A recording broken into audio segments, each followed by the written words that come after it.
তো ভারত, তুমি মনে করো না অন্যায় করে 24 পরবর্তী পৃথিবীতে বাঁচতে পারবা? তোমার কদ্দুর ক্ষমতা, আমার আল্লাহর ক্ষমতা। তোমার মতো 100,000 ট্রিলিয়ন যদি ভারত হয়, এক কোন ফায়াকুনের লাগে তুমি ধূলিসাৎ হয়ে যাবে, ঠিক নয় কি? আমরা সেই আল্লাহর শক্তি দিয়া কথা বলি নাকি?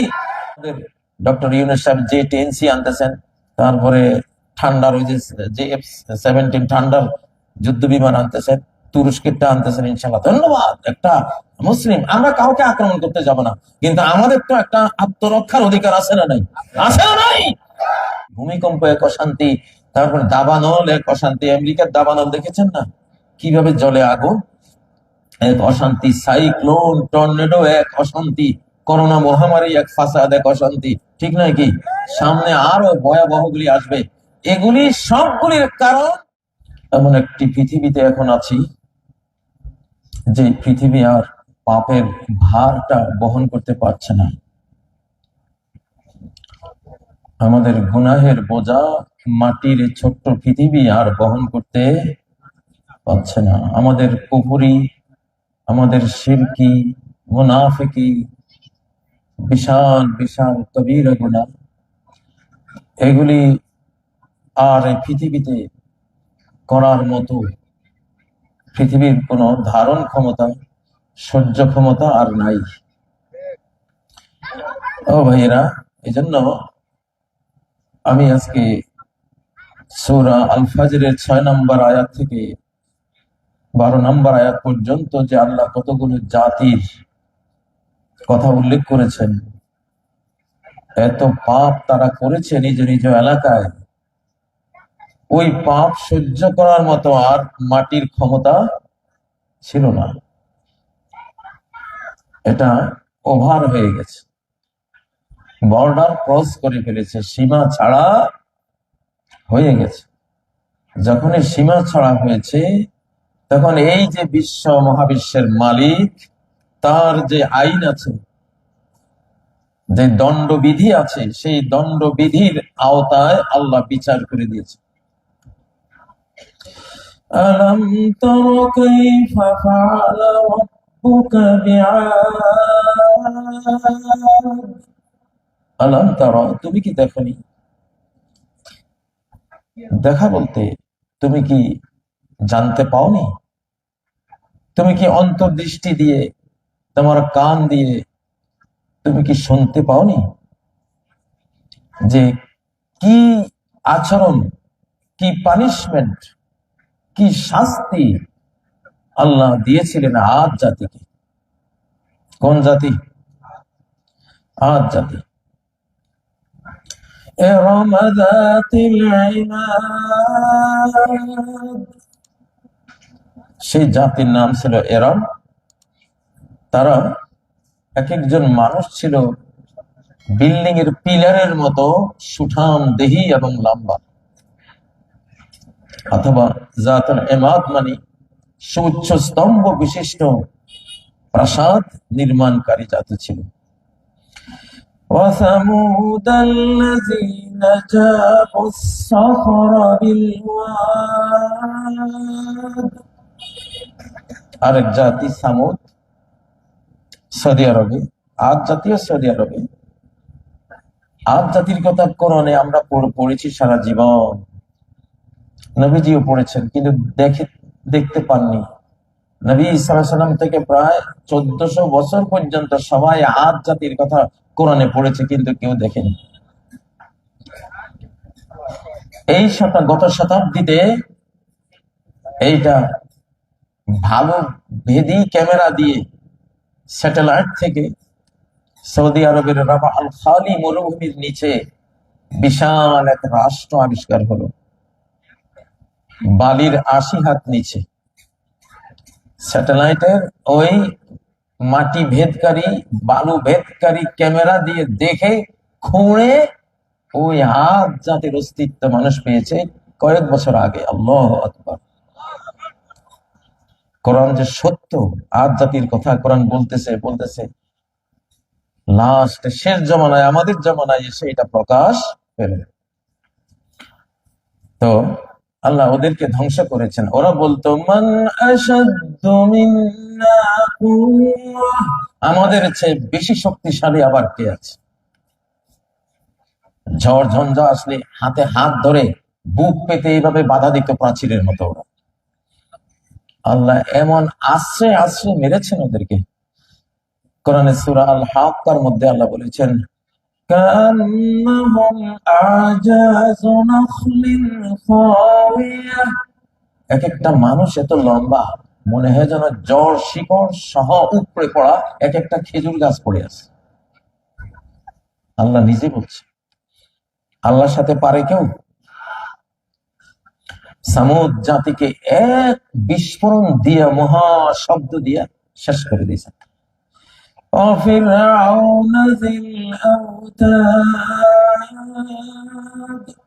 ফেরাউন বহু অজস্র সেনা বেড়া কলা, সেনা ক্যাম্পওয়ালা, অথবা অর্থাৎ মানে কিলো তার কাটা, বড় বড় তার কাটা দিয়ে মানুষকে ধরে এনে হাতে মারতো, বুকে মারতো, পায়ে মারতো, কিলো তার কাটা দিয়ে কাঁটার সাথে গেঁথে ফেলতো। এত বড় জালিম ছিল। তো তারা যে পাপ করতে করতে, জুলুম করতে করতে, অত্যাচার করতে করতে, আল্লাহর সাথে বেঈমানি, কুফরি, শিরকি, নাস্তিকবাদ, মুনাফিকি করতে করতে, আর আল্লাহর বান্দাদের সাথে জুলুম, অত্যাচার, খুন, খারাপি করতে করতে একেবারে সীমা ছাড়িয়ে গেছে।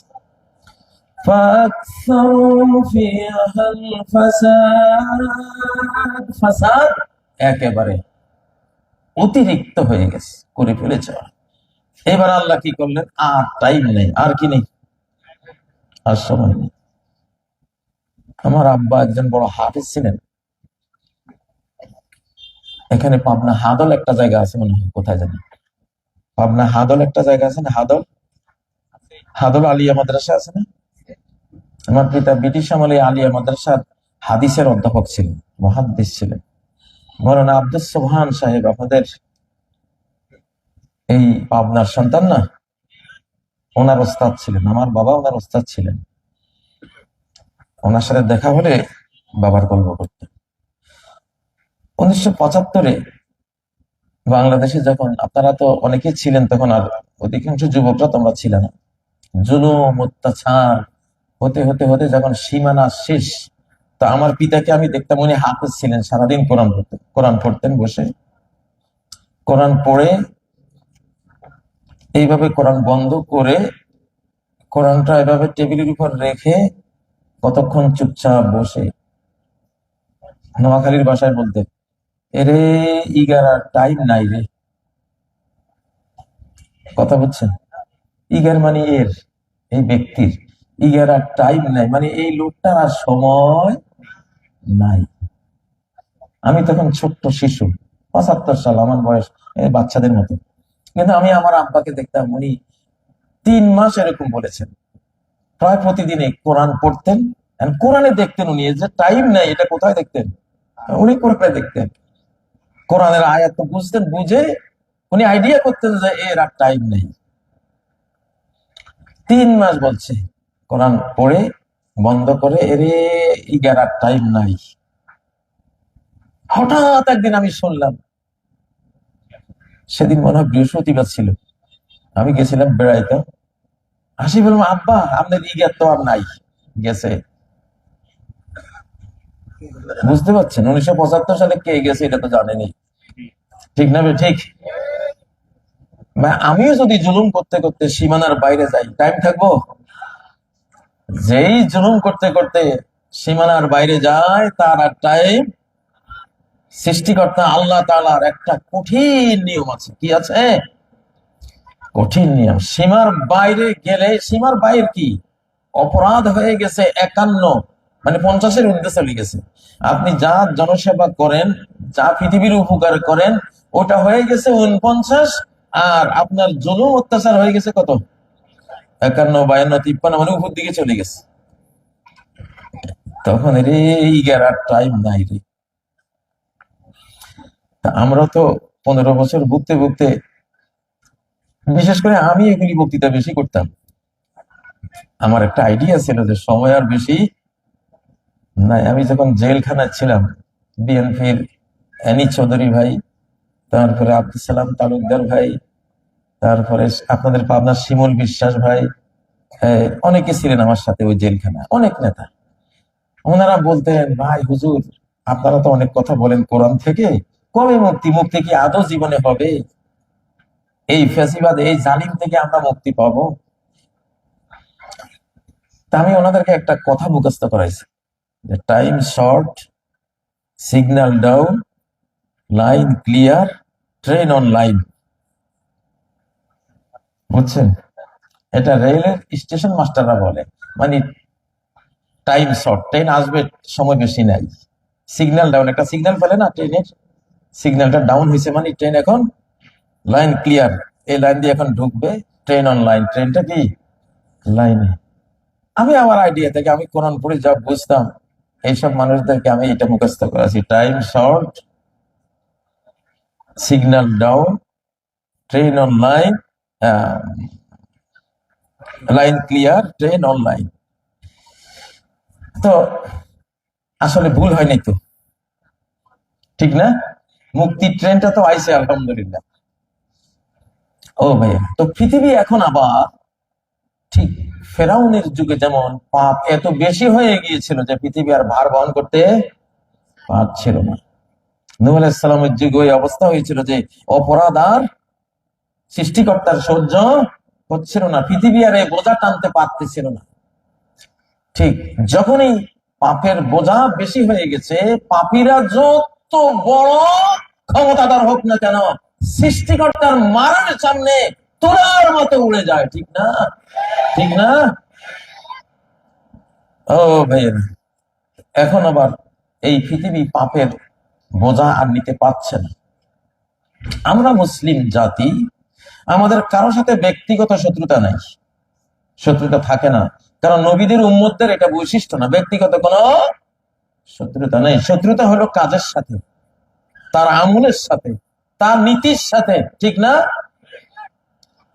যে নীতির বাইরে, ইনসাফের বাইরে, মানবতার বাইরে, যেই আল্লাহর দেয়া পুণ্যের নেক আমলের সীমানার বাইরে যাবে, তার সাথে আমাদের কিছু কথা আছেই, ঠিক না? ঠিক। অন্যায়কারী যত বড় হোক সে শক্তিহীন, জালিম যত বড় হোক সে কি শক্তিহীন। বাংলাদেশে দেখেছেন না? দেখেছেন তো প্রমাণ। ও ভাইয়েরা, এই জন্য আয়াতগুলি নিয়েছি এইরকম। পৃথিবীতে যে এই যে ভূমিকম্প আসতেছে, বিশাল মাত্রার ভূমিকম্প আসতেছে, বিশ্বব্যাপী এটা ছড়াই যাবে এখন।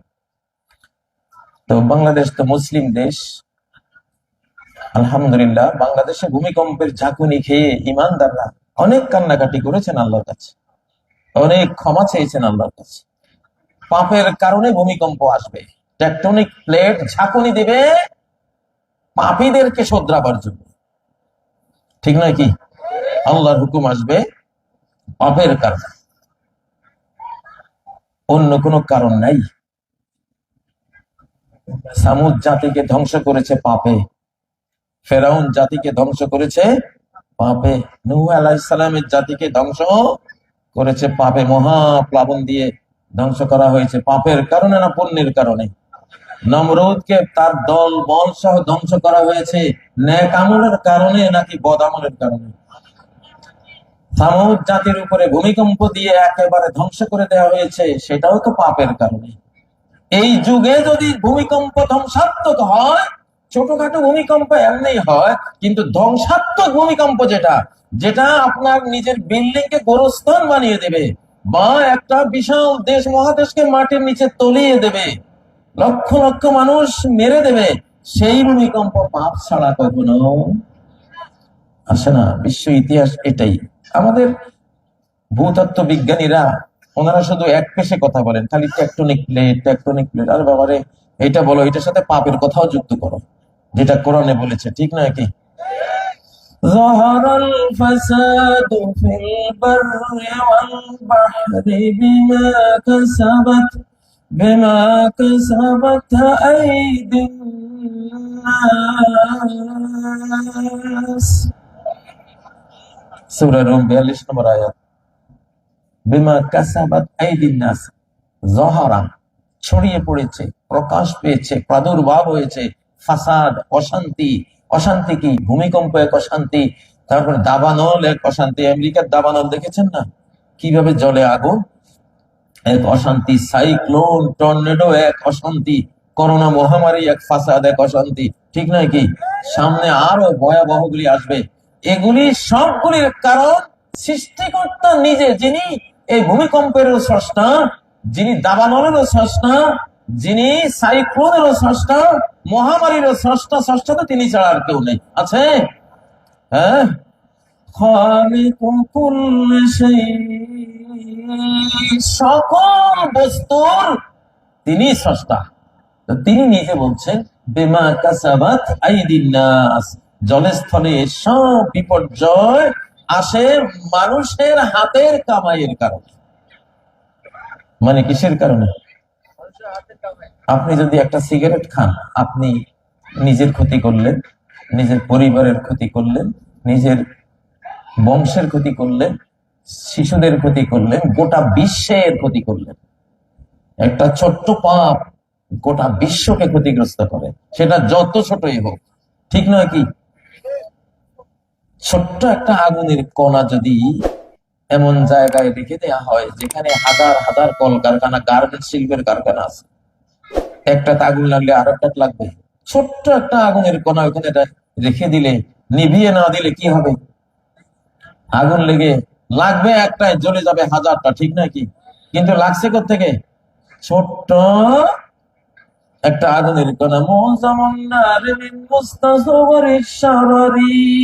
যত বৃহৎ বড় বড় অগ্নিকাণ্ড পৃথিবীতে হয়েছে, সব ছোট্ট ছোট্ট অগ্নিকণা থেকেই হয়েছে। ও ভাইয়েরা, এজন্য এখন পৃথিবীতে একটা বিরাট ধ্বংসযজ্ঞ আসবে। আসবে তো বাংলাদেশের মানুষ যেহেতু নবীজির উম্মত, আবেগী মানুষ, আল্লাহকে ভয় পায়,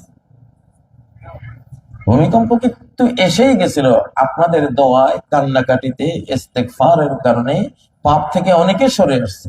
ভূমিকম্প হলো এখন সবচেয়ে বড় প্রধান বক্তা। ভূমিকম্প কি? সবচেয়ে বড় বক্তা। আমি কি প্রধান বক্তা? আমার চেয়ে বড় বক্তা হইলো ভূমিকম্প। ওই বক্তার কাঁপুনি শুরু করলে, সাইলেন্ট কাঁপুনি শুরু করলে হেদায়েত হবে না এমন পাষণ্ড পৃথিবীতে নাই।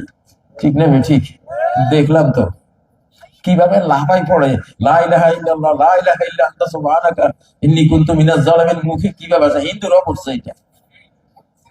ঠিক না? ঠিক। আমার এক জ্যাঠতো ভাই বরিশাল থেকে, আর্মি ছিলেন, বরিশাল থেকে স্টিমারে আসতেছেন ঢাকা, তো কাল বৈশাখী ধরছে। এখন এইভাবে রুলিং তো চলছে, কোন সময় ডুবি যায়। মুসলমান তো সবাই দোয়া ইউনুস পড়তেইছে, লা ইলাহা ইল্লা আনতা সুবহানাকা। আমার জেঠাতো ভাই আমারে বললো, জেঠাতো ভাই বুঝেন তো, চাচাতো ভাই আর কি, মানে চাচা বড় হলে আমাদের নোয়াখালীতে এটা বলে। আমার বাড়ি লক্ষ্মীপুর জেলা, এখন লক্ষ্মীপুরে পড়েছি। তো এখন আমার চাচাতো ভাই বলতেছে যে আমার সাইডে এক হিন্দু, হিন্দু যে কখন এই দোয়া মুখস্থ করে বলছে আমি তো খেয়ালও করিনি। কিছুক্ষণ পরে যখন এটা রোলিংটা একটু কমলো, কাল বৈশাখী একটু থামলো, মুসলিম একটা বেড়ি ধরাইছে ওর সামনে। হিন্দুটাই কয়, ভাই মাপ চাই, ভাই ভাই তোর পায়ে ধরি, তুই এখন এটা খাইস না, এখনো পুরা যায় নাই, লা ইলাহা ইল্লা আনতা সুবহানাকা ইন্নী কুনতু মিনাজ জালিমিন। হিন্দুটা কেটেছে। সবচেয়ে বড় বক্তা হইলো আল্লাহর কিছু সিস্টেম আছে, ধরা আছে, পাকড়াও আছে। যখন এইভাবে মাইকের ওয়াজে কাজ হয় না, তখন ওই বক্তা ফাটাই দেয় আল্লাহ। মানে আমরা যতই বক্তৃতা করি, আমাদের মহিলারা এই যে শার্ট প্যান্ট পরে ঢাকা শহরে ঘুরে, আমরা ওয়াজ করলে কবি মোল্লারা বুঝে কি আর এরা বলবে বাকি। ঠিক না? ঠিক। হ্যাঁ, কিন্তু এটা জানে না যে এটা উম্মতে মুহাম্মাদিয়া। চোরের ফোলা চুরি করলে ধরা পড়ে না সহজে, ভালো মানুষের ফোলা যেদিন চুরি করতে যায় ওদিনে ধরা পড়ে। ঠিক না? ঠিক।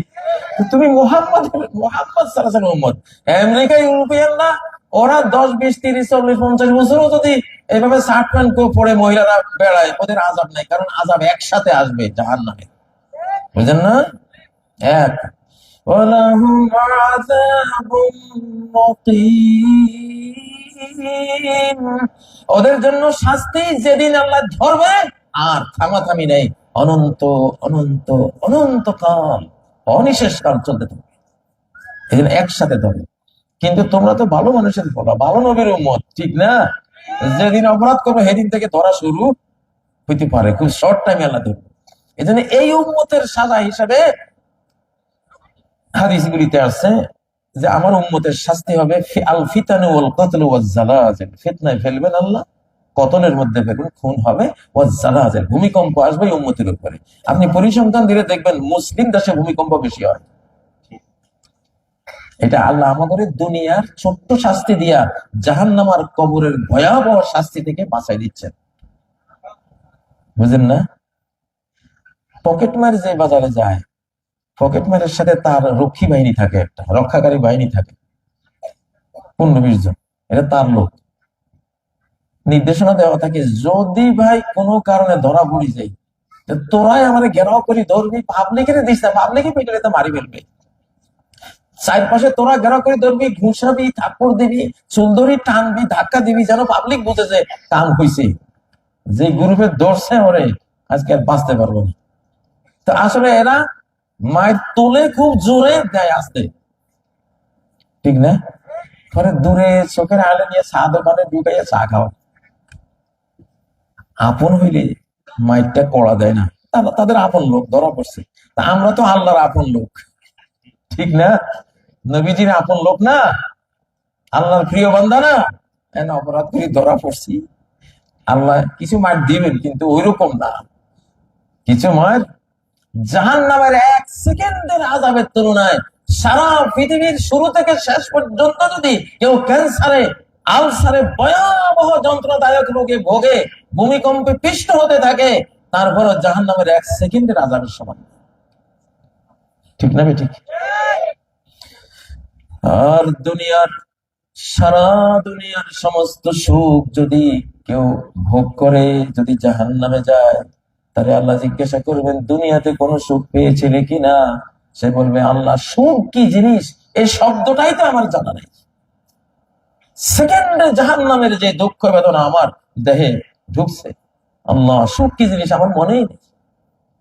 তো আল্লাহ তাআলা আমাদেরকে লঘু শাস্তি দিয়া, লঘু দণ্ড দিয়া গুরু দণ্ড থেকে হেফাজত করবেন। এই জন্য ভূমিকম্প আসবে, ভূমিকম্প আসে। অতএব বাঁচার উপায় কি? পাপ বর্জন করা। বাঁচার উপায় কি? পাপ বর্জন করা। আমি অনেকগুলি মাহফিল এটা নিয়ে আলোচনা করেছি। আজকে আমার বিষয় হলো অন্য, যে পৃথিবী আর এই বোঝা বহন করতে পারছে না। আচ্ছা, আমরা বাংলাদেশ মুসলিম দেশ, আমরা কিন্তু গোটা দেশটা মাজলুম দেশ। গোটা দেশটা কি মাজলুম, গোটা জাতিটা মাজলুম। এই দেশে 20 কোটি থেকে 40 কোটি, যাই হোক যেটাই সত্য হোক, আমার কাছে 40 কোটি সত্য বলে মনে হয় আমার দলিলে। কারণ 1971 সালে পাকিস্তান, পশ্চিম পাকিস্তানের জনসংখ্যা ছিল মাত্র 5 কোটি, তারা আজকে 25 কোটি। আমাদের জনসংখ্যা ছিল 7.5 কোটি।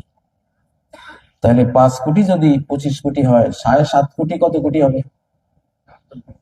জি অবশ্যই 40-এর কোঠা যাবে। আর বাংলাদেশ তো তেলাপিয়া মাছের দেশ, বাচ্চা বেশি হয়, ঠিক না? ঠিক। গ্রামে গঞ্জে গেলে, আমি মাঝে মধ্যে কিছু গ্রামে মাহফিলে যাই, মনটা আনন্দে ভরে যায়, আল্লাহু আকবার। আর ঢাকার আটকুড়াগুলি বাচ্চা একটা। ভূমিকম্প যদি যায় এটাতে তো তোর সবই গেল, ঠিক না? ঠিক। হ্যাঁ, আগের যুগে ছিল আমরা যেমন 10 ভাই বোন, আমার দাদারা ওরাও 10-12 ভাই বোন, আমার মামা গোষ্ঠী ওরাও 10 ভাই বোন। তখন এবার কমন ছিল 10-15 কমন ছিল, ঠিক নাকি? এখনকার পোড়া কোফাল্লা এগুলি, যাই হোক। এখন তো পৃথিবী আর ভার সইছে না, জালিমদেরকে ধরা শুরু হয়ে গেছে, জালিমকে ধরা শুরু হয়ে গেছে। আল্লাহ বড় জালিম ধরেছেন, ফ্যাসিবাদী জালিম। এইটা এখন আপনারা তো সেটা জানেনই, সেই জালিমরে আল্লাহ ধরেছেন। এগুলি কার বিচার? কার বিচার? ওমা যালামুনা ওয়ালাকিন কানু আনফুসাহুম ইয়াযলিমুন। ওরা তো আমারে জুলুম করে নাই, আমার আইন, আমার বিধান লঙ্ঘন করে আমাকে জুলুম করে নাই, নিজেদেরকে জুলুম করেছে। হাসিনা আল্লাহর আইন লঙ্ঘন করে জাতির উপরে ইনসাফের জায়গায় বেইনসাফ করে, জান রক্ষার জায়গায় জান হালাক করে, মানুষের সম্পদ রক্ষার জায়গায় সম্পদগুলি বিদেশে পাচার করে, মানুষের ইজ্জত হেফাজতের জায়গায় ইজ্জত ধ্বংস করে, মানুষের আকল বিবেক ইয়াবা বাবা দিয়া ধ্বংস করে আল্লাহর উপরে জুলুম করেছে না নিজের উপরে জুলুম করেছে? কার উপরে? ওয়ালাকিন কানু আনফুসাহুম ইয়াযলিমুন। পৃথিবীর শুরু থেকে আজ পর্যন্ত যত জালিম ছিল সবাই জুলুম করেছে তো আল্লাহর সৃষ্টির উপরে, কিন্তু আসলে সে জুলুমটা করেছে কার উপরে? সে নিজের উপরে যে জুলুমটা করেছে এইটা পথে মাঝপথে বুঝে নাই, পথের শেষ প্রান্তে যখন গিয়া ধরা পড়ছে তখন বুঝছে। আমাকে এক সময়ের স্বরাষ্ট্রমন্ত্রী সাহেব যে দুর্দণ্ড প্রতাপান্বিত,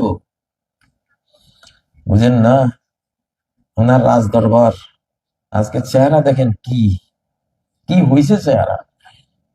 হ্যাঁ, বাঁচতে পারবে? এটা আল্লাহর দ্বারা, কার দ্বারা?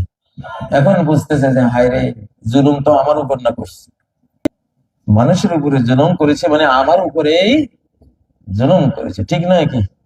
আর হযরত ওমররা এই কোরআন দিয়ে যারা দেশ চালাতেন তারা মরুভূমিতে শুয়ে রয়েছে, রোমান সাম্রাজ্যের রাষ্ট্রদূত আসছে, জিজ্ঞাসা করছে ওমর কোন রাজকীয় ভবনে এখন আছে। ওমরের একজন দেশের নাগরিকে বলছে উনি তো দুপুর বেলা একটা গাছের তলে উনি বালুর উপরে ঘুমায়। আল্লাহু আকবার, আল্লাহু আকবার, নারায়ে তাকবীর। তাকবীর দাও, সামনে তাকবীর লাগবে, যুদ্ধ হইতেছে, নির্বাচন না, যুদ্ধ হইতে আছে। কি হইতে আছে? যুদ্ধ। আমরা বিজয়ী আছি ভাই, জুলাই বিপ্লব করেছি, আমরা বিজয়ী আছি, আমাদের সরকার ইউনিট সরকার আছে, বিজয়ী সরকার আছে, ঠিক না? ভারত চাচ্ছে নির্বাচন একটা গটাইয়া আবার ফেসিবাদী কোনটারে বসানো যায় কিনা, ঠিক না? ঠিক। অতএব আগে সংস্কার, তারপরে হলো নির্বাচন, ঠিক না? ইউনুস সাহেব, আমরা আপনার সাথে আছি ইনশাআল্লাহ, এবং একলা নাই, আল্লাহকে সাথে নিয়ে আছি ইনশাআল্লাহ, ঠিক না? কি ও মিয়া, নামাজের টাইম হয়েছে, ইমাম সাহেব আল্লাহু আকবার দিয়ে তাকবীরে তাহরিমা দিয়ে নামাজ শুরু করছে। এখন আপনার হলো ওযু করবেন, পেশাবের ছাপ এই অবস্থায়, 2 নম্বরের ছাপ এই অবস্থায়।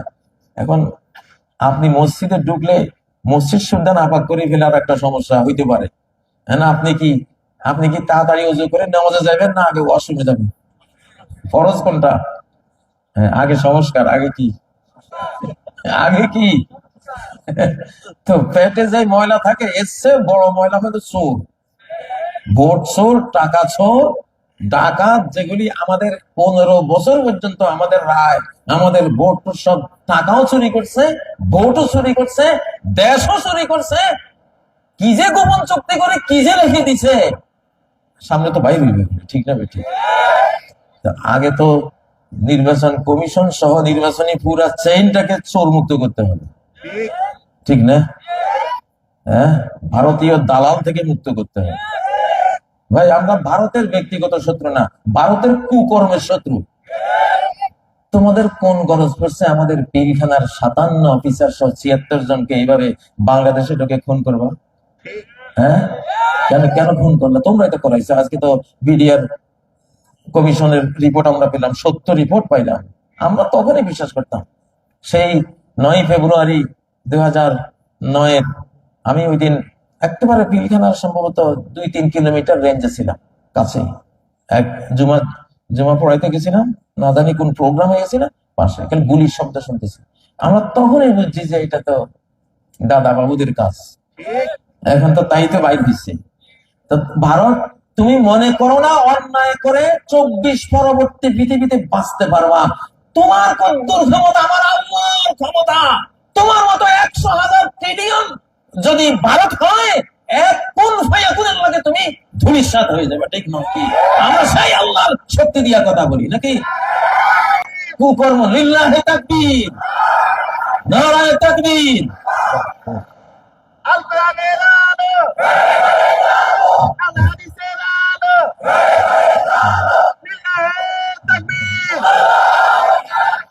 আমার আল্লাহ আল্লাহর কাছে আজকে বিচার দেব, একটা আধ্যাত্মিক বিচার। হে আল্লাহ, পিলখানার এই আমাদের অফিসারদেরকে, মুসলিম মানচিত্রের প্রহরী অফিসারদেরকে, এই কোরআনের মানচিত্র, মুসলিম সমাজের এই রক্ষাকারী বাহিনীকে যারা যারা যেই লোক হত্যা করেছে, যারা পরামর্শ দিয়েছে আল্লাহ, যারা বুদ্ধি দিয়েছে, যারা ওদেরকে এই দেশে ঢুকিয়েছে, ওই সময়ে ভারত থেকে 921 জন লোক বাংলাদেশে ঢুকে 2009 সালে 921 জন। তার মধ্যে 67 জনের কোনো খোঁজ খবর পাওয়া যায়নি, ওরা কই গেল। এগুলি কিলার, এগুলিতে কালো মাইক্রোতে করে বিমানে দিয়া, এমন বিমানে করে পার করা হয়েছে, বিমানের কোনো নাম্বার কিছু রাখা হয়নি, ফ্লাইট নাম্বারে নাই। ওরে জালিমের দল, শোন,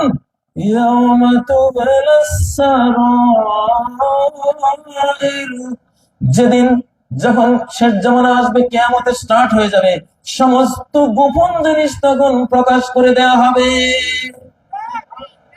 কোন গোপন হত্যাকাণ্ড, গোপন ষড়যন্ত্র এখন আর পৃথিবীতে গোপন থাকার কোন চান্স নাই, কোন সুযোগ। এমন মোবাইল, এমন যন্ত্র, মোবাইলে তো আল্লাহর একটা বান্দা, আল্লাহ সৃষ্টি, ঠিক না?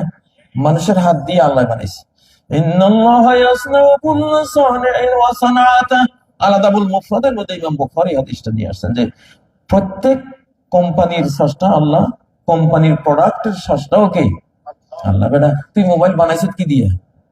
আল্লাহর দেওয়া ব্রেন দিয়ে না, আল্লাহর দেয়া চোখ দিয়ে না, আল্লাহর দেয়া হাত দিয়ে না, আল্লাহর দেয়া প্লাস্টিক, আল্লাহর দেয়া আয়রন, আল্লাহর দেয়া কত কিছু লাগছে, সব কার? তাইলে মোবাইলের স্রষ্টা, মূল স্রষ্টা কে?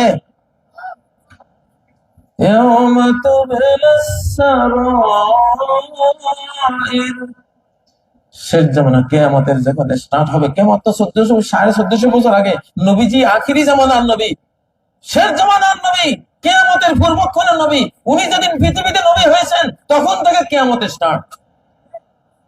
দিন যত যাবে কোনো কিছুই প্রকাশ ছাড়া আর থাকবে না, সব বেরিয়ে আসবে। কামালের কুকীর্তি এখন বেরিয়ে আসতেছে না? হাসিনা কি বলছিল তার মোবাইল রেকর্ডে বেরিয়ে আসতেছে না?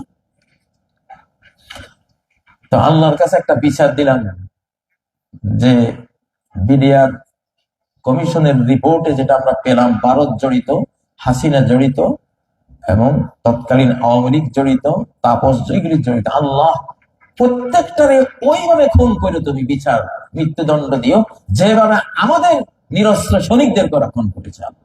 আল্লাহ আল্লাহ আল্লাহ, হাত তোলেন সবাই। আল্লাহ আল্লাহ, মানুষ আন্তর্জাতিক আদালতে যায়, আমরা তোমার আদালতে বিচার দিলাম, তোমার শক্তির সামনে কারো কোনো শক্তি কাটে না। আল্লাহ যতগুলি এই হত্যাকাণ্ডে জড়ানো আছে, আল্লাহ প্রত্যেকটারে ওইভাবে তুমি মৃত্যু দিও, ওইভাবে তুমি মৃত্যুদণ্ড দিও যেভাবে ওরা আমাদের এই নিরীহ আমাদের সৈনিকদের সাথে মা বোন সেদিন গুলি করে ঝাঁঝরা করেছিল। আল্লাহ আল্লাহ, আমাদের মেয়েরা কি দোষ করেছে, মা বোনরা কি দোষ করেছে, আল্লাহ আল্লাহ তাদেরকে ওইভাবে খুন করে, আল্লাহ তুমি খুনের আর্জি তোমার জন্য যা তোমার কাছে দিলাম, কারণ তুমি বলেছো ইন্নান নাফসা আন-নাফসু বিন-নাফস, জানের বদলা জান। আল্লাহ তুমি এটা কবুল করো।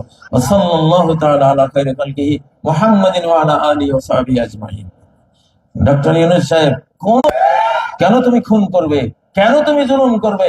জুলুম করলে তোমার জুলুমের বিরুদ্ধে গোটা বিশ্বকে আমরা জানাবো, ফরিয়াদ দেব, বিজ্ঞপ্তি দেব রব্বুল আলামিনের কাছে, এটা ওনার আদালতে নালিশ জানিয়ে দেব ইনশাআল্লাহ। ঠিক নাকি? নালিশটা দিলাম তো ইনশাআল্লাহ ফল দেখবেন ইনশাআল্লাহ, এমনি যাবে না।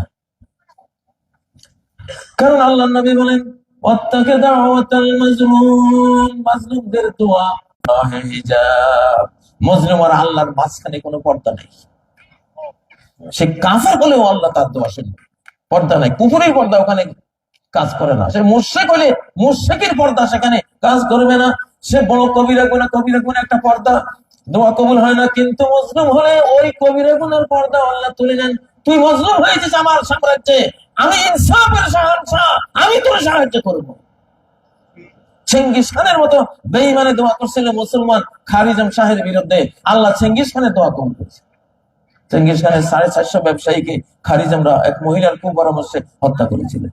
আল্লাহ তাআলা জালিম সরকারকে সাহায্য করেন না, জালিম দেশকে সাহায্য করেন না, সেটা মুসলমান হলেও।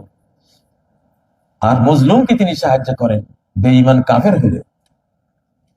বেঈমান তা আমাদের এই 76 জন, তারা কি বেঈমান ছিল? তারা তো একই তো মুমিন ছিল, দ্বিতীয়ত মজলুম ছিল। আমরা গোটা জাতিটাই মজলুম, ঠিক ঠিক নয় কি? গোটা জাতিটাই মজলুম। ও ভাইয়েরা, তো পৃথিবী আর এইসব জুলুমের ভারটা বহন করতে পারছে না। ওই বড় জালিমকে আল্লাহ ধরেছেন। পাতি জালিমেরা আমরা সবাই শুধরে যেতে হবে ভাই। আমরা সবাই পাতি জালিম না? এখানে যারা আছে আমরা সবগুলি কিন্তু জালিম, কোনো না কোনো ভাবে কারো না কারো উপরে জুলুম করতেছি না। মায়ের সেবা না দিলে মায়ের উপরে জুলুম, ঠিক না? সন্তানকে কোরআন শিখাতে হবে, কোরআন শিখাই না। হ্যাঁ, সন্তানকে সন্তানকে নিয়ে মদ খায় বাপে, এরকম বাবু তো আছে না নাই? জুলুম না? এই সন্তান নিষ্পাপ শিশু, ফেরেশতার মতো একটা শিশুরে তুমি ধ্বংস করে দিলা, জাহান্নামের পথে নিয়ে গেলা, ঠিক নয় কি? ও ভাইয়েরা, বাংলাদেশকে এখন পবিত্রকরণ করতে হবে, শুদ্ধিকরণ করতে হবে। এই পাবনা, এটা কি বেলকুচি? এই বেলকুচি, বেলকুচি, বেল মানে তো বেলে, কুচি মানে কি? কুচি কুচি করে ছোট ছোট করে। যাই হোক, আপনারা কি জানেন, কি যেন নাম রাখছেন জানি না। তো আল্লাহ তাআলা এই বেলকুচির মানুষকে জুলুম থেকে আল্লাহ তাআলা পরিত্রাণ দান করেন। কোন জুলুম করবেন না। আল্লাহর হকে নামাজ না পড়লে আল্লাহর উপর জুলুম কেন পড়লেন না? তার খাইলেন, তার গাইলেন না কেন? ঠিক না? আবার মায়ের বাদ দিয়া স্ত্রীকে খাওয়াইলে মায়ের উপরে জুলুম। মায়েরও খাওয়াও, স্ত্রীকেও খাওয়া, ঠিক না? ও ভাইয়েরা, দুনিয়াতে স্ত্রী মরে গেলে হাজার লাখ কোটি স্ত্রী পাওয়া যাবে, মা মরে গেলে এই জিনিস কি আর পাওয়া যাবে? বিকল্প আছে? আল্লাহু আকবার, নাই। এজন্য তোমার স্ত্রী, সেও তো বাচ্চাদের মা হচ্ছে। মায়ের সম্মান রাখলে স্ত্রীও সে মা হিসাবে আগামী দিনগুলিতে এই মায়ের মতো সম্মান পাবে, খেদমত পাবে। ও ভাইরা, যালামুনা ওয়ালাকিন কানু আনফুসাহুম ইয়াযলিমুন। সব জুলুম আল্লাহর উপরে যায় না। ও ভাইরা, কার উপরে যায়? শেষ পরিণতিতে নিজের উপরে যায়, ঠিক না? ঠিক। ও ভাইয়েরা, 1947 সালে 14 আগস্ট রমজানের 27 তারিখ ছিল, লাইলাতুল কদর ছিল। সেই দিন এই পাকিস্তান আমরা যুদ্ধ করে নিছি দ্বিজাতি তত্ত্বের ভিত্তিতে। দুই জাতি, টু নেশন থিওরি। আমরা মুসলিম এক জাতি। আল্লাহর কোরআন বলে ফামিনকুম কাফিরুম ওয়া মিনকুম মুমিন। তোমাদের মধ্যে গোটা পৃথিবীর মানব জাতি কয় জাতি? দুই জাতি। এক জাতি কাফের, আরেক জাতি মুমিন। দুই জাতি, ফারিকুম ফিল জান্নাতি ওয়া ফারিকুম ফিস সাঈর। এই দুই জাতির কাফের জাতি নিচে যাবে জাহান্নামে। জাহান্নাম নিচে, আমাদের মাটির নিচে। যে টেকটনিক প্লেটের ধাক্কা দেয়, যে ওটা জাহান্নামের আগুনের, আর টেকটনিকের যে ঘর্ষণের যে শক্তি, সেটা ভিতরে তো জাহান। এই টু নেশন থিওরি কোরআনের থিওরি, ঠিক না? একটা হলো ডানপন্থী ইমানদাররা, আর একটা হলো আমাদের দেশে বাম কতগুলি আছে না, এগুলি আসলে আসলে নামে কামে এরা বাম, ইমান না, নাস্তিক না। বামগুলি নাকি বামের কোনো অন্য ব্যাখ্যা আছে? বামপন্থী তো ওই যে কমিউনিস্ট, এটা হাবিজাবি, ওরাই তো বাম। তো ডানপন্থী আমল নামা ডানে আসবে, ডান হাতে আসবে। দোয়া করেন আল্লাহ আমাদের ডান হাতে আমল নামা দিয়ে। وَأَمَّا مَنْ أُوتِيَ كِتَابَهُ بِيَمِينِهِ, যার আমলনামা ডান হাতে আসবে, فَسَوْفَ يُحَاسَبُ حِسَابًا يَسِيرًا, তার খুব সহজ হিসাব নেওয়া। খুব সহজ হিসাব কি? এই তোমার আমলনামা দাও, দিছি না। ও আচ্ছা, যা, মানে খুলবে না এটা, এটা এটা যারা কাতা করবে না, অনুসন্ধান করবো না যে কোন দিন নামাজ, জোহর নামাজ এই দিন দেরি হয়েছে কা, ওই দিন আসর নামাজ এত তাড়াতাড়ি উক্ত না হইতে পড়ছো কা, এরকম খোলাখুলি করবে না। হিসাবাই আছেন, তুমি ভালো মানুষ যারা আছে আমল নামা দিব, যাও জান্নাতে চলে যাও। আল্লাহু আকবার। এমন একখান হিসাব চাননি আপনারা, হিসাবে ইয়াসির? কারা কারা চান সহজ হিসাব? আল্লাহুম্মা হাসিবনা হিসাবান ইয়াসিরা। আল্লাহ সহজ হিসাব দেন, আল্লাহ সহজ। হাত নামান। ও ভাইয়েরা, তাহলে আমরা 1947 সালে প্রকৃত স্বাধীন ছিলাম, স্বাধীন মানচিত্র নিছি। পাকিস্তানের পিছনে, পাকিস্তান তৈরির পিছনে বাঙালিদের, বাংলাদেশিদের অবদান বেশি। পাঠান পাঞ্জাবিদের চেয়ে আমরা বেশি মরেছি সেদিন, ঠিক নয় কি? পাকিস্তানেরা হিসাব করে। আমি দক্ষিণ কোরিয়া গেছিলাম, পাকিস্তানের এক দোকানে ঢুকছি সিম কিনবো। ওরা দেখেই কয়, হ্যাঁ হ্যাঁ হ্যাঁ ভাই, हमारे इमरान खान साहब ने कहा कि 47 में आप लोगों ने ज्यादा कुर्बानी दी পাকিস্তান তৈরি করনে মে। আপনারা পাকিস্তান তৈরিতে আপনাদের বেশি অবদান ছিল আমাদের ছিল। তো সেটা স্বাধীন স্বাধীন ছিল না? কি ছিল সেটা? স্বাধীন ছিল না? ও ভাইরা, একটা সোজা রেখারে যদি আবার সোজা করে তখন বাঁকা হয়ে যায়। তুমি স্বাধীনের স্বাধীন করতে গেছে, 71-এ কি করছো? এটা দেশ তো স্বাধীনই ছিল। আমরা 71-এ আমরা কি মুসলমান তো পরাধীন আর বেঈমানের হাতে, ঠিক না? এটা আরেকবার কমু আপনার করে, ওয়াজ শুরু হয়েছে তো 71-এর ওয়াজ ভালো করে করবো। 16 ডিসেম্বর বিজয় দিবস না কালো দিবস, সিরাজ ঠিকদার কালো দিবস পালন করছে। কারণ তুমি, পাকিস্তান ছিল স্বাধীন দেশ, তুমি দিয়ে দিলে অরোরারে, হিন্দুদেরকে দিয়ে দিছে লিখিত আত্মসমর্পণের দলিলে। দলিলে এই মানচিত্রটা আত্মসমর্পণ দলিলে দিয়ে দিছে অরোরা, ভারতের সেনাপতিরে। তাইলে সিরাজ শিকদার এই জন্য কালো দিবস পালন করেছে। এটা রাইট ছিল, ইতিহাসের আলোকে সত্য ছিল। এটা আসবে আসল মিথ্যুকদের 71-এর প্রজন্মের চেয়ে আমাদের এই 24-এর প্রজন্ম হাজার হাজার গুণ শ্রেষ্ঠ প্রজন্ম ইনশাআল্লাহ। আমি দেখেছি, আমি 71-এর প্রজন্মকে দেখেছি কতটা বেনামাজি, বেকালামি, বেতরিমত, জুয়ারি, মদারি আর এইসব, এগুলির মধ্যে কোনো আল্লাহু আলাম 2-4টা বাদে গণহারে দেখছি ওরা ইসলাম বিদ্বেষী, বেনামাজি। ইসলামের কথা শুনলেই, আলিম ওলামা দেখলেই ওরা, ওদের গায়ে আগুন আগুন লাগতো। এরকম 71-এর প্রজন্ম ছিল এরকম। ওরা এই দেশটাকে স্বাধীনতার নামে পরাধীন করে দিছিল, বুঝছেন না? আর 24-এর এই যে প্রজন্মটা, এই যে পোলাপান গুলি, আমার ক্যালকুলেশন আমি বলবো আজ ইনশাআল্লাহ 71 সালে কি দেখেছি আর 24-এ আমাদের এই শিশুরা কতটা দেশপ্রেমিক ওরা, আলহামদুলিল্লাহ, কতটা তারা মুসলমানের বাচ্চা হিসাবে গোটা বিশ্বে বাংলাদেশের মুখ উজ্জ্বল করেছে, সারা পৃথিবীর মুসলিম জাতির মুখ উজ্জ্বল করেছে, সারা পৃথিবীর সকল মজলুম জাতির মুখ উজ্জ্বল করেছে তারা।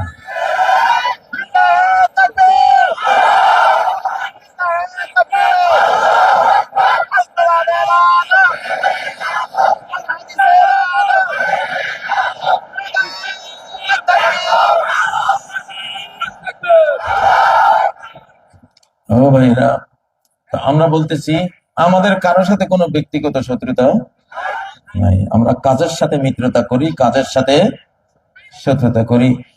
ভারতের ব্যাপারেও তো অমুসলিম মুশরিকদের ব্যাপারে কোরআনে এটাই বলা আছে, লা ইয়ানহাকুমুল্লাহু আনিল্লাযীনা লাম ইউকাতিলুকুম ফিদ-দীন।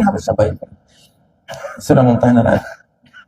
আল্লাহ তোমাদেরকে ওই বেঈমানদের সাথে ইনসাফের আচরণ করতে বাধা দেন না, যারা ধর্ম নিয়ে তোমাদের বিরুদ্ধে যুদ্ধ করে না। ধর্ম নিয়ে তোমাদের বিরুদ্ধে যুদ্ধ করে না, তোমাদের ইসলাম পালন করতে তারা তোমাদেরকে বাধাগ্রস্ত করে না। তোমাদের ধর্মে গরু হালাল, গরু খাইতে কোনো বাধা দেয় না। এরকম যদি তোমাদের পাশে কোনো অমুসলিম মূর্তি পূজারী থাকে, তাদের সাথে ন্যায্য আচরণ করো, কোনো সমস্যা নাই। লা ইয়ানহাকুমুল্লাহু আনিল্লাযীনা লাম ইউকাতিলুকুম ফিদ-দীন ওয়া লাম ইউখরিজুকুম মিন দিয়ারিকুম। তোমাদেরকে তোমাদের ঘর বাড়ি থেকে দেশান্তর করে না। আমি তো দেশান্তর ছিলাম, আমি জেল থেকে যখন বাইর হই 12 থেকে 13টা হুমকি পেয়েছি যে এবার তোমাকে মামলা দিয়ে তো আটকানো যায় না, গুলি করুন, বুঝলেন না? তখন চিন্তা করলাম, হযরত মুসা আলাইহিস সালাম যেমন সাময়িকভাবে দেশ ছাড়ি চলে গেছেন, এটা সুন্নতুল আম্বিয়া, খামাখায় এদের সাথে আমার এখন শক্তি নাই। আমি যেদিন শক্তি পাবো, দরকার হলে ইমাম মাহদী পর্যন্ত অপেক্ষা করে ওনারা নিয়ে আবার বাংলাদেশে ঢুকবো, এই জিদ নিয়ে আমি গেছিলাম। আল্লাহ কয়, কাজী তোরে এতদিন ভোগাইতাম না, তুই আয় ইনশাআল্লাহ। আল্লাহ নিয়ে আসছে। হবে ভাইয়েরা, আমাদের নজর জমিনের কোন শক্তির আমরা কোনো পরোয়া করি না। আমাদের হাসবুনাল্লাহু ওয়া নি'মাল ওয়াকিল হাতে আছে না। আর সাথে আমাদের ডক্টর ইউনূস সাহেব J-10C আনতেছেন, তারপরে ঠান্ডার ওই যে F-17 ঠান্ডার যুদ্ধ বিমান আনতেছেন, তুরস্কেরটা আনতেছেন। ইনশাআল্লাহ ধন্যবাদ। একটা মুসলিম, আমরা কাউকে আক্রমণ করতে যাব না, কিন্তু আমাদের তো একটা আত্মরক্ষার অধিকার আছে না নাই? আছে না নাই? আমরা ডিফেন্ডার্স প্যারাডাইস, আমরা হলাম এটা প্রতিরোধ যুদ্ধের জান্নাতুল ফেরদৌস হলো এই বাংলাদেশ ইনশাআল্লাহ। আমাদের বিমান বাহিনীকে বলছি, আকাশ যুদ্ধে যাবেন, আকাশ যুদ্ধে। আমাদের আশপাশে যে বেঈমানরা আমাদের হুমকি দেয়, মারবে বলে, ওরা স্থল যুদ্ধে কিছু পারতে পারে, আকাশ যুদ্ধে পারবে না, জলযুদ্ধেও পারবে না। কারণ ওদের মাটিয়া মাহবুদ এটা থাকে ওই যে স্থল অঞ্চলে, ছোট ছোট মাহবুদ এগুলি। তো দুনিয়াতে যে যেটা পূজা করে, আল্লাহ কইছে যে তোরে আমি খাওয়াবো, তোরে বাঁচাবো মাটিতে, কিন্তু আকাশের এরিয়াটা আল্লাহ কার? এই জন্য দেখেন ওদের বিমান আকাশে গিয়া প্রায় সময় মায়ের খায়। আমি তো আল্লাহর মায়ের, কার মায়ের? এটা আকাশে আল্লাহর এরিয়া ঢুকছো, তোর মাহবুদের এরিয়া তো জমিনের শেষ, ঠিক না? ঠিক, তুমি তো আকাশের মাহবুদের পূজা করো না। আল্লাহ কোরআনে সূরা সাদের 10 নম্বর আয়াতে বলছেন, ফালিয়ারতাকু ফিল আসবাব। বাংলাদেশের বিমান বাহিনীকে বলছে, শোনো আল্লাহ কি বলছে, যদি ক্ষমতা থাকে তো আকাশে আয়। তোরা যারা আমারে মানুষ না, আমারে সেজদা দিস না, ক্ষমতা থাকলে কোথায় আয়? আকাশে। ফেরাউন গেছিল তো টাওয়ার বানাইয়া আকাশে, কিছু করতে পারছে? নমরুদও গেছিল টাওয়ার বানাইয়া। ইয়াজুজ মাজুজ তো উপরের দিকে তীর মারবে, দিয়ে আল্লাহকে একটা তীর মাইরা দিই। কত trillion trillion trillion light years উপরে আল্লাহ, আরে তীর মারে, ও তীর তুমি 1 কিলোমিটারও যায় না, না 1 কোটি কিলোমিটার গেল। তো আর আল্লাহর যে নূর, আল্লাহর যে জ্যোতি, লাউ কাশাফাহু লাআহরাকাত সুবহাত ওয়াজি মান তাহা ইলাইহি বাসারুহু মিন খালকিহি। আল্লাহর চেহারার জ্যোতি এত, এমন জ্যোতি, এত ক্ষমতা নয় জ্যোতি আল্লাহর চেহারার মধ্যে। যদি এই নূরের পর্দা সরাই দেয়, গোটা মহাবিশ্ব আল্লাহর রূপে জ্বলে পড়ে ছাই ভস্ম হয়ে উধাও হয়ে যাবে। সেই আল্লাহরে তুমি কেমন আশ্র মানলে, আল্লাহর চেহারার রূপে তো তুর পাহাড়ের মতো নাই হয়ে যাবে, ঠিক না? ঠিক। মুসলমান কেমন আল্লাহর ইবাদত করি আমরা? আল্লাহু আকবার, নারায়ে তাকবীর। বাংলাদেশ বিমান বাহিনী, আকাশে তোমরা সেরা হবা ইনশাআল্লাহ, কারণ আকাশে কোনো মূর্তি পূজারীর কোনো ক্ষমতা নাই। বিশ্বের সর্বশ্রেষ্ঠ বিমান নিয়ে উঠলেও মাইর খাবে, কিন্তু আল্লাহর এরিয়া, কার এরিয়া?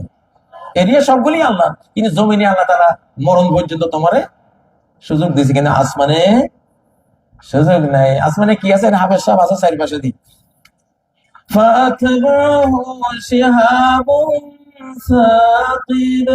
আকাশের দিকে শয়তানি করতে হবে, একেবারে মঙ্গল আর শনির বেল থেকে শেল মাইরা দেবো। শেহাবুন সাকিব, সেলিং দেখেন না রাত্রে তারা ছোটে কিভাবে, বিদ্যুৎ গতিতে তারা ছুটে না, এগুলি শেল শয়তান রে মারে। তোরা তো শয়তান, ওগুলি জিন শয়তান, তোরা মানুষ শয়তান। তোরা বিমান নিয়ে শয়তানি করবি আকাশে, আল্লাহ ছেড়ে দেবে? মাঝে মধ্যে দিবে একটা মায়ের, মায়ের খাইয়া জমিনে পড়বে, বুঝেন না?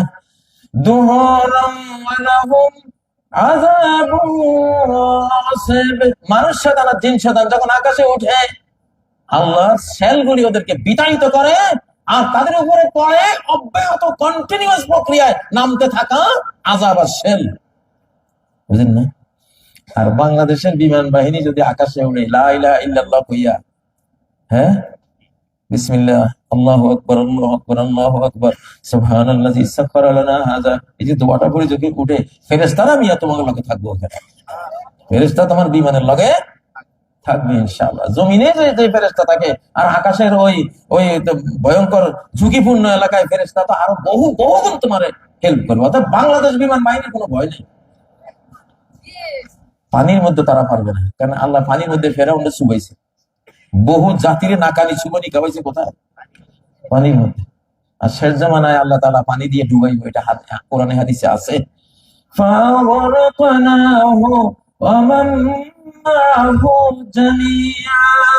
পানির মধ্যে ফাজলামি করতে গেছ, আমি ওদেরকে একবারে সদল বলে ডুবাইয়া আমি শেষ করে দিয়েছি।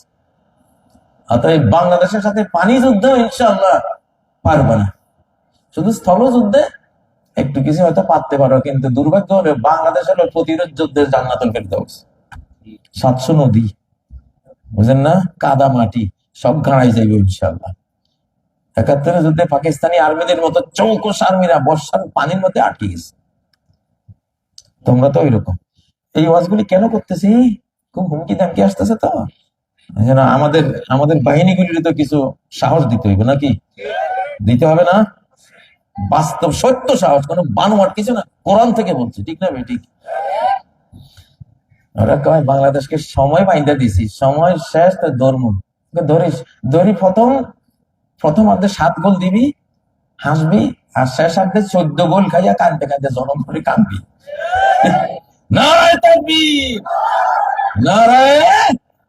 কারণ বাংলাদেশ, তুমি দেখতেছো তুমি অনেক বড়, বাংলাদেশ কত ছোট মিয়া। বড় হলে তুমি চিকেন, আর ছোট্ট হলো ওইটা টাইগার, ঠিক না ভাই? ঠিক। যত বড় ওটা চিকেন।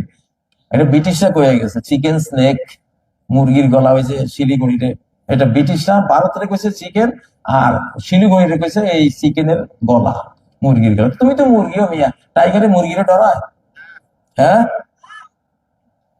তোমরা হয়তো অনেকে কইতেছ হুজুরে যে কয় করতে কয়। আরে বাবা, আমি যে মালিকের সাথে নিয়ে চলি, এক কোন ভাইয়া কোনের লাগে তো কি না হয়। আর আমি জানি এই যুগটা কোন ভাইয়া কোনের যুগ, বিরাট যুগ, অলৌকিক যুগ ইনশাআল্লাহ, ইনশাআল্লাহ। ওই ফ্যাসিবাদী শক্তিটা যে পরাস্ত হয়েছে বাংলাদেশে, ওইটা আসলে ভারত পরাস্ত হয়েছে, ঠিক না? কি এত বড় শক্তি তোমার আমাকে বাচ্চারা পরাজিত করে দিচ্ছে। 4 বছর, 5 বছর, 10 বছর, এই যে ফলাফল এগুলি, ঠিক না? আমরা বুড়ারা ছিলাম, তাদের দোয়া করতেছিলাম, সাথে হয়তো হাঁটাহাঁটি করছি, কিন্তু ওই যে একটা মারলে 4টা আসে, এটা কি বুড়ার কথা না? এই বুড়ার কথা, এই ছোটের কথা, ঠিক না? ঠিক না? ডক্টর ইউনূস কোনো ভয় নাই, ইনশাআল্লাহ আল্লাহ আছেন সাথে, ইনশাআল্লাহ। গোটা বিশ্ব এখন মুসলিম উম্মার বিশ্ব, মুসলিম জাতির বিশ্ব, আমাদের বিজয়ের বিশ্ব ইনশাআল্লাহ। আমরা কারোর সাথে ব্যক্তিগত শত্রুতা করবো না, আমেরিকার সাথেও না, ইউরোপের সাথেও না, ভারতের সাথেও না। আমরা কাজের সাথে হলে শত্রুতা, মিত্রতা, ঠিক না? ঠিক। বহু মজলুম হয়েছি, আর জুলুম এক রত্তিও সহ্য করবো না। ভালো করো, আমাদের স্বার্থ দাও, তোমার স্বার্থ তুমি নাও, আছি তোমার সাথে। শুধু তোমার স্বার্থ আদায় করে নিবা, আর আমাগরে তুমি করদ রাজ্য বানাইবা, দাবাইবা, চাপাইবা। সেই যুগ বাঘে খাইছে, ঠিক না? ঠিক। আগের যুগ বাঘে খাইছে না? হ্যাঁ, জুলুম করো না, বাঁচতে পারবা না। আল্লাহর ধরা এখন রেডি। ও আল্লাহ, আল্লাহ, আমি যে কথাগুলি বলতেছি তোমার কোরআন থেকে বলতেছি। আল্লাহ, যদি ভুল হয় তুমি আমার মুখটা থেকে সত্য কথাটা বাইর করে দিও আল্লাহ। وما ظلمونا ولكن كانوا أنفسهم يظلمون। যে জুলুম করছে নিজের উপরে করছে। হযরত হোসাইনকে কারবালায় যারা হত্যা করেছিল, 6 মাসের আলী আসগর নবীজির নাতিকে যারা হত্যা করেছিল, 13-14 জন নবীর নাতিকে যারা হত্যা করেছিল, হযরত হোসাইনের 3 ছেলে, হাসানের 4 ছেলে, এইভাবে। তারপরে ওই যে আলী আসগর, এই যে এদেরকে যারা হত্যা করেছিল, ইতিহাস সাক্ষী। ওদেরকে হত্যা করার জন্য মুখতার সাকাবি নামে একজনকে আল্লাহ বাহির করছে। ওর কাজে ছিল হোসাইনকে কারা মারছে, ও কত কত দূরে ফলাইছে, ওরে ওইখানে গিয়ে আমি খুন করবো। একটাও বাঁচেনি, একটাও বাঁচেনি। লা ইউজিবান্নাকা রাহাবুজ যারাইন বিল কতলি ফাইন্না লাহু ইনদাল্লাহি কাতিলান লা ইয়ামুত। খুনির হাত যত লম্বাই হোক, খুনির হাত যত বড় হোক, তুমি ভয় পেও না, কারণ এই খুনিকে খুন করার জন্য আল্লাহর কাছে মৃত্যুহীন আরেক খুনি রেডি করা আছে। প্রমাণ হচ্ছে এখন বাংলাদেশে, প্রমাণ হচ্ছে না? আমি তো আশা করি পিলখানায় এই বাংলাদেশ অথবা বিদেশ যে খুন করেছে, পৃথিবীর যেখানে যাক, ও চাঁদের দেশে গেল, খুন তার পিছে যাবে ইনশাআল্লাহ। আল্লাহ তারে খুন করবে ইনশাআল্লাহ। নালিশ দিছি না আজকে ইনশাআল্লাহ, আল্লাহর আদালতে দিছি। কার আদালতে? আমাদের মজলুমদের শেষ আদালত কোনটা? মালিক ইয়াউমিদ্দিন, বিচার দিবসের মালিক কে? দুনিয়াতে যতদিন যত বিচার হয়েছে, আখিরাতে বিচার দিবস তো আসবে সামনে।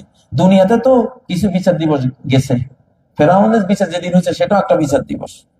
নূহের জাতি যেদিন ডুবাই মারছেন আল্লাহ, সেদিনও একটা বিচার দিবস। তারপরে কওমে লূতের যেদিন আল্লাহ শেষ করে দিয়েছেন পাথর মাইরা জমিনের নিচে তলাইয়া, সেটাও একটা বিচার দিবস। এগুলির বলে আইয়ামুল্লাহ ওয়াযাক্কিরহুম বিআইয়ামিল্লাহ, আল্লাহর দিনগুলির কথা মনে করাইয়া করাইয়া মানুষের ওয়াজ করো। তো দুনিয়াতেও কিছু বিচার দিবস যায়, যায় না? 5ই আগস্ট একটা বিচার দিবস গেছে, দেখছি তো আমরা। তার ভয় কিসের? ইনশাআল্লাহ। জালেমের বিরুদ্ধে কে আছেন? আল্লাহ আছেন। মুসলিমের পক্ষে কে আছেন? কে আছেন? আল্লাহ আছেন। অতএব প্রিয় ভাইয়েরা, ভয় নাই। বাংলাদেশ সরকারের কোনো ভয় নাই, বাংলাদেশ সরকারের আর কোনো ভয় নাই। আমরা সন্তুষ্ট। আমাদের পররাষ্ট্র নীতির মধ্যে এখন একটা মান ইজ্জত আসছে, আলহামদুলিল্লাহ। মান সম্মান, আমরা একটা ইজ্জত নিয়ে সম্মান নিয়ে আমরা বাঁচবো ইনশাআল্লাহ। আমরা কারো দাস, কারো দাসী, ইন্ডিয়ার মান দিয়ে আমরা হবো না, ঠিক না বেঠিক? ইন্ডিয়া শোনো, আমরা তোমার লোকে ব্যক্তিগত শত্রুতা নেই। তোমার কুকর্ম, তোমার খুন খারাপি, তোমার আমাদের সব নদী হত্যা করা, আমাদের সেনা অফিসারদের হত্যা করা, আমাদের 17 বছর গুণ গুম সব তোমরা করছো দিল্লিতে, দিল্লি থেকে পরামর্শ দিয়ে দিয়া, ঠিক নয় কি? ঠিক নয় কি? আমরা তোমাদের এসব কুকর্মের বিচার কার কাছে দিছি? রব্বুল আলামিন সর্বশক্তিমানের কাছে দিছি, তিনি তোমাদের বিচার করবেন ইনশাআল্লাহ। ও ভাইয়েরা, তো এই যে হাফিজি মাদ্রাসা, আজকে এই মাদ্রাসার উসিলায় তো এই ওয়াজগুলি শুনলেন নাকি? তো এই হাফিজি মাদ্রাসাগুলিকে সাহায্য করা আমাদের ইমানি দায়িত্ব নাকি সামাজিক দায়িত্ব? কারা কারা ইমানি দায়িত্ব মনে করেন? এটা হাত তোলেন। আল্লাহ এই তোলা হাত একটু পকেটে দেন সবাই। আপনারা একটা ছাত্র পাঠান, যান প্রত্যেকে তোলা হাত। আজকে আমি আমার জন্য আমি 1 পয়সা এখান থেকে নিব না, আপনাদের এই দান থেকে। আপনারা সবাই একটু পকেটে হাত দেন, আপনাদের আপনাদের এই প্রতিষ্ঠানে যান, একটু একটু যাও যাও। হাফেজ সাহেবদের পাঞ্জাবি লম্বা আছে, যাও তোমরা পাঞ্জাবি তোলো, সবাই তোলো তোলো, সবাই সবাই পকেটে হাত দিয়া আল্লাহর জন্য এই হাফেজি মাদ্রাসাকে আপনারা একটু হেল্প করেন ইনশাআল্লাহ। অনেক আলেম বলেন গণতন্ত্র কুফরি মতবাদ, ভোট দেওয়া হারাম, এই ব্যাপারে জানতে চাই। যিনি ফতোয়া দিয়েছেন তিনি এই বিষয়ে অজ্ঞ, তিনি এই বিষয়ে অজ্ঞ। গণতন্ত্রে 3টা ইসলামী জিনিস আছে, খুব ভালো ভালো। একটা হলো নেতা নির্বাচনের অধিকার, এটা ইসলামিক অধিকার, তাই না? মসজিদে ইমাম নির্বাচনের অধিকার মুসল্লিদের আছে না? আমরা কার পিছনে নামাজ পড়বো, আমাদের এই অধিকার আছে না?